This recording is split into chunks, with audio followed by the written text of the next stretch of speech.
Hey guys, I want to tell you about my secret weapon for gaining control of my life. It's called the Sunday planning session. So I run into entrepreneurs all the time who are running around like chickens with their heads cut off, trying to simply make it through each day. So they hit the ground running in the morning, they rush through their day, they're constantly moving from one task to the next. They don't even slow down to eat lunch or have a nice chat with a friend. So after hours and hours of this on end, they finally come to this screeching halt at the end of the day. They're exhausted, they're spent, they're barely able to even be a reasonable human being to their loved ones and the people that they spend time with. So as we all know, this is no way to live. You know it, I know it. I used to do it too. So I want to share with you something that happened to me a few years back that really changed the way I think about how I plan my week. So I've already talked in a different series about crafting your optimal week and making sure that you understand what you should be doing during each piece of time according to you.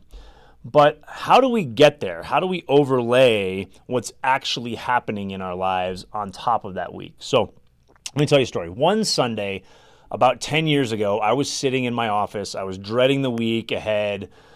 And by the way, did you notice that I mentioned one Sunday I was sitting in my office? I was actually like really working on a Sunday. So I knew I had tons of stuff to get done that week, but I didn't have any clue where to start. There was only so much time, and what I was going to do is just quote unquote do my best to get through it. So that scene had played itself over and over and over again every week for really much of my professional life. But for some reason, on this particular Sunday night, I decided that I was going to stop letting my business run me and I was going to run my business. I mean, after all, isn't that what I do for a living? Is I help other small business owners succeed faster, live better, and create lives they've always imagined? How can I pretend to know the answers when I was doing all of the same things that they were? So that Sunday night, I sat down with my calendar and I planned out my week. Or should I say that I tried to plan out my week. I didn't even have any idea where to begin. So I just stared at a blank calendar for a while, not knowing what to put in first. Of course, I had all my appointments for the week already scheduled, but then there was all of that blank space in the calendar. And I think that's a challenge that a lot of entrepreneurs have is, what do I do with all of that white space? What should I do first? So I was totally stumped and I was stuck and I was ashamed that I didn't know how to do this any better than the small business owners that I was supposed to be helping. I was thinking, God, man, you're such a loser. Why can't you figure this out? So here's what I did. I decided that I was going to take time to create a system for planning my week that was A, so simple that even I could do it, and B, so easy that I wouldn't want to avoid it each week when I sat down to do my planning.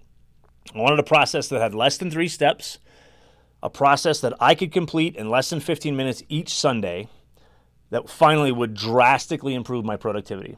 What I came up with is what I now call my Sunday planning session, and it's something I use regularly with myself, with all of my clients, my mastermind members, and here I'm going to share it with you. So it's kind of a short video, so pay attention, but it's pretty fast and it's pretty easy.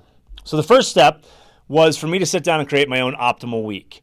This is to be my target for the week, okay? And I've already talked about this in another session. You can go and view the optimal week session that's in this same series. But basically, my optimal week didn't have to be an absolute perfect calendar, but it needed to be something to shoot for.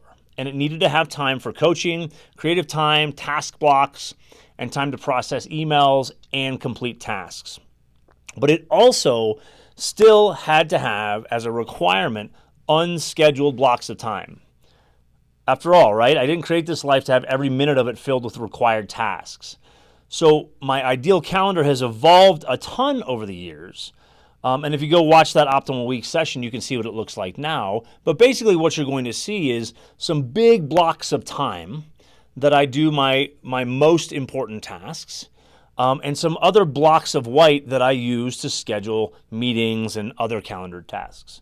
So what I do is when I sit down and do my Sunday planning session each week, the first thing I do is I open up my current ideal week calendar on my calendar application. I then overlay, and you can do this in Google Calendar, you can do this in Outlook.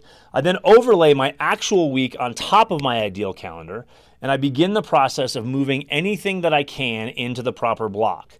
For instance, if I had scheduled a meeting with someone that happened to not be in one of my meeting blocks, I simply send a text or an email asking that person to move the meeting to one of my blocks. Now, that doesn't always work. As I mentioned, it's not a perfect system.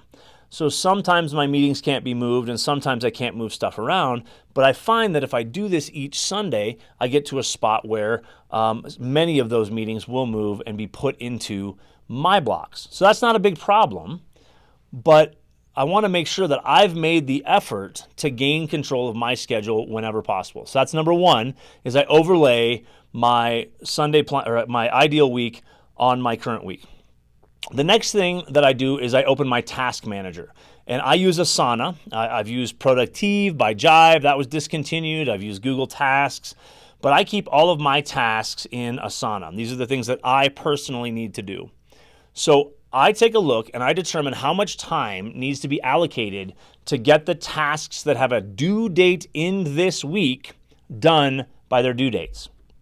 I don't care about tasks that don't have a due date this week. I'll schedule them next Sunday. What I'm trying to do in this step is make sure that I allocate enough time this week to stay on top of my tasks. Now, once I determine how much time is needed to complete the task for this week, I do a very simple thing, okay? Really easy. I schedule time to get them done.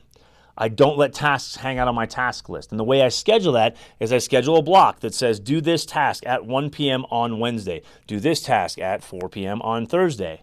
I schedule time. I regard time that's scheduled to complete tasks in my calendar just as sacred as anything else. And that's a bit of a maxim. You have to regard everything in your calendar as important as anything else. Okay? So that's number two, is I schedule my tasks in. So after I have my task blocks scheduled out, then I schedule in other things that I'd like to get done this week with their own calendar block. So my simple rule is this. If it isn't important enough to get its own block of time to complete, then it's not important at all, and I need to simply let it go or delegate it if possible. So here's an important part of this, though. You can't use your ideal calendar as your main calendar. You have to take the time to add your calendar items to your main calendar. So they need to overlay. So that process is going to help you get a better grasp on your week ahead and more appropriately schedule your week. So to review, here is my simple Sunday planning process. Number one, overlay your main calendar on top of your ideal calendar and move appointments and tasks into their appropriate blocks. Number one. Number two, schedule blocks of time in your calendar to complete only the tasks that have due dates this week. And then finally, number three, schedule all other items that you'd like to get done this week into their respective blocks from your ideal week or your optimal week template. And that's it. And yeah, it really is that simple. There is no need to overcomplicate this process. The Sunday planning session is designed to be A, simple, and B, easy to use. So as we've talked many times before, part of our problem is that we sometimes want things to be harder than they appear in order to make them feel more valuable. So just imagine if each Sunday night you took 15 minutes to plan out your week and you were able to easily accomplish everything that you needed to get done. All right, guys, you can thank me later for that one. Have a great day.